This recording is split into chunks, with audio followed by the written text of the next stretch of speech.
Hey everyone, it's Kenton here from the RocketBlocks team. Today we're going to be doing a resume reaction video. This is the first in a series that we're going to do. So we've got a bunch of resumes that folks sent in. Thank you for that. And I'm going to review a resume randomly and anonymously today. So we're not going to look at this person's name, but just look through and talk about what's working in this resume, what could be improved.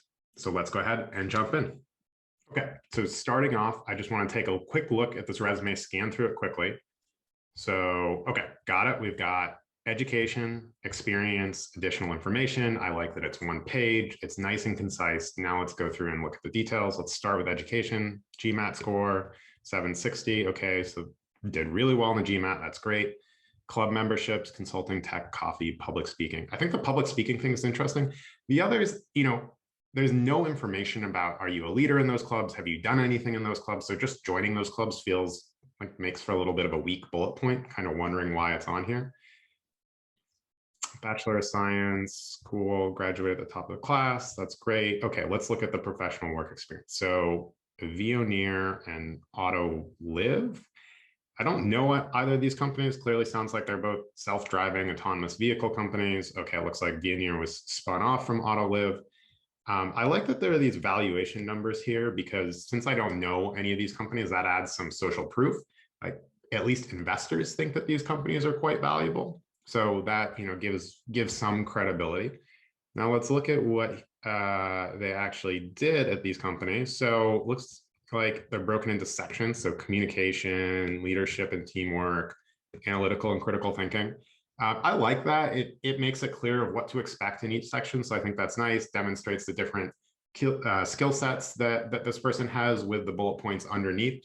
My initial reaction just looking through and trying to consume these bullet points is there is just a lot of text here. Like this is a big wall of text. And if you're reading a resume and you got 15, 30 seconds for it, there's a good chance you're going to end up glossing over all of this because it's just too much. So the first thing I would recommend is probably figure out what the 10 bullet points that really matter are here and just leave more white space because you've got a lot of bullet points. Let's look through the bullet points in more detail. So one thing that jumps out as I'm just scanning them, the verbs that are used are nice. They are parallel from bullet point to bullet point. So presented, organized, planned, interviewed, formulated, very consistent. They're all good action verbs. So I like that. Let's look at one of the bullet points in particular. Interview 10 industry experts, assess the size of the market opportunity to assist CTO in crafting growth strategy for GPS and mapping sector. Make business case for subsequent 100 million acquisition of a GPS services company. So a few things here. One, I like that the language is simple. It's not too jargon laden, which is great. I can actually understand what this person did in this case.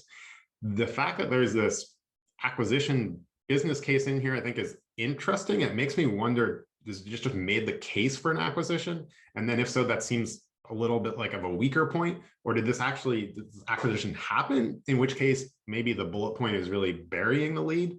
So a little bit of confusion there. I think that could be, cleared up. Let's look at some of these other bullet points. Instituted agile methodology across 20-person software team, managed 5-person team from newly acquired European firm, led 3-person team. So this is a tiny nitpick here, but see how the formatting here is different. One, a number was used, one it was spelled out. Doesn't really matter which way you go, but just make it consistent. Yeah, pitch cutting edge collision detection sensor to CTO, identifying 200 million a year. So, another thing that sticks out is it's very quantitative. Like there's lots of 60% improvement, 200 million year target, 95% reduction, 2,000 plus industry experts, entry into $3 billion market. I think a lot of those details are good. It makes it feel like the bullet points are concrete. Again, the big challenge is this, there's no way I'm reading all these bullet points because there's just too much stuff on here. So you really got to embrace less is more. Let's go down and look at the extracurricular stuff. So consultant for mobility industry, clients include Bloom Chief Partners, Alpha Sites, MIT Sloan, interviewer for Tufts undergraduate admissions, leadership, president of Boston Autonomous Vehicles Meetup, professional group of 1,000 members. That's cool. I like that. That's like fun. It's quantified. It's like a real club with a lot of people in it. interests, soccer, public speaking, comparative history, 80s music, hiking, Sichuan cuisine, futurology. I don't know exactly what that means.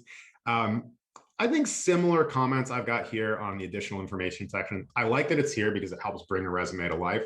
But again, less is more. There's just too much different stuff on here. Maybe narrow down the number of topics you're talking about, but give me a little more detail on each so that it gives me something really to latch onto.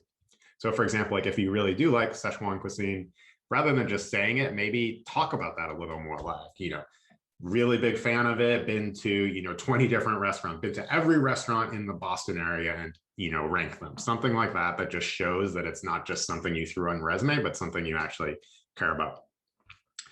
But overall, I think this is a really strong, pretty clean resume. The big piece of feedback is that you will get more bang for your buck if you do less is more. Remember that when you are putting together a resume like this, the key goal of the resume is to get you into the next step of the process. It doesn't need to tell your full life story. It doesn't need to say every detail of everything you did at these companies. It just needs to get you into the recruiting funnel so that when you are in person or in a Zoom meeting, whatever's piqued someone's interest, they can ask about it. You can provide more information. It just needs to get your foot in the door. And so the best way you can do that is make sure that things are memorable and that they stick out. And so when you put a big block of text like this, what you risk, even if each of these individual bullet points is great, if someone glosses over it or doesn't read them all, like I just did, they may not remember anything. And then that may mean you don't get that callback. You don't get that chance to get into the first step of the process. So that's my biggest piece of feedback on this resume.